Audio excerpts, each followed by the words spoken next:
Tommy Cook remembers radio. Good old radio. I still feel it's the finest medium in show business. Pamela, quick, get behind me. Somebody see him as coming, and no one must have seen him then. Oh, my goodness, little Beaver. Well, now you don't have to worry, Pamela. Nobody scare him off, little Beaver. Get him up, Papoose. Get along. Get! Red Ryder, I think I started doing that in 1941, and probably up until 45 or so. About the same time I was doing Little Beaver on the ABC network, I auditioned for a new series that was a most successful and popular film series, The Adventures of Blondie, or just the plain Blondie show. That was done at CBS. Of course, played Dagwood's son, Alexander, on the Blondie show for some 3 years. Oh, do I have to go to camp, Mom? I'd sort of like to stick around and chase Barbara a little.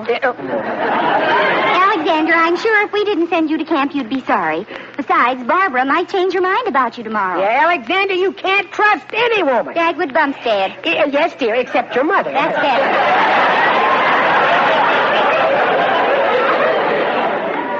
Oh, but I'd have a swell time if I stayed home.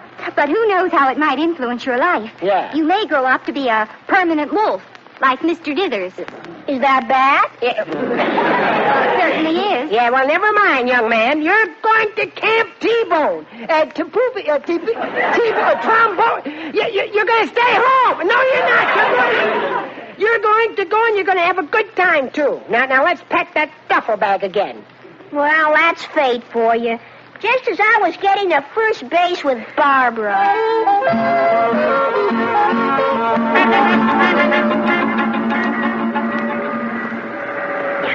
Yeah, I've got all your stuff on the train, Alexander, and it's right here. Goodbye, Mom. Goodbye. Goodbye, Mr. Dithers. So long, kid. Now, don't forget to write, and don't catch cold. Yeah, be careful of the canoes and watch out for snakes and stay away from quicksand. Yes, and don't get lost in the woods, and do what they tell you to do, and drink plenty of milk, and don't scratch your mosquito bite. Okay, goodbye. Yeah, goodbye. Goodbye. Goodbye. Bumstead!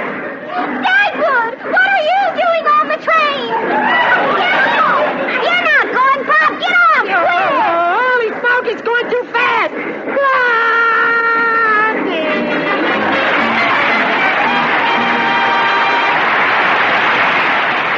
The character of Dagwood was so infectious. You couldn't help but laugh at him. And you couldn't help but laugh at Mr. Dithers, his boss. Beautiful, late Hanley Stafford was, of course, Mr. Dithers. The character of Dagwood was just a perfect comedy character. And Hanley Stafford was just that overpowering boss, taking advantage of a stumble bum. And Hanley was brilliant, and he was given the opportunity. He was allowed the scope of rewriting the script and giving himself and Dagwood funnier lines. He was our best writer. T-E-E-L.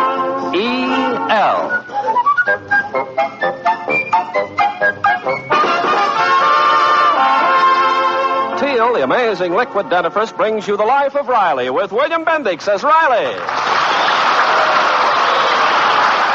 The Life of Riley was a marvelous experience for me. It was a well-written comedy show. Of course, I don't need to tell you about the late William Bendix, as he was a marvelous character actor. And it was a most popular show on NBC. We had a fine stock company, too. I guess I'd better go home. Gee, what a mess I made of my life. I wish the earth would open up and swallow me. Wishing won't make it so. Who's that? It is I, Digby Odell, the friendly undertaker. Well, cheerio. I'd better be shoveling off.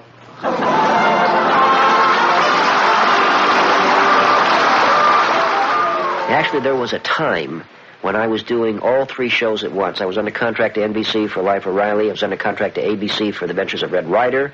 And I was under contract to CBS doing the Blondie show. And boy, there were times when I was doing Little Beaver, doing the Life of Riley show, that I was doing Little Beaver, getting my accents all mixed up. And of course, interspersed with those shows, I would do anything else that came along. There was one week when I did 16 radio shows.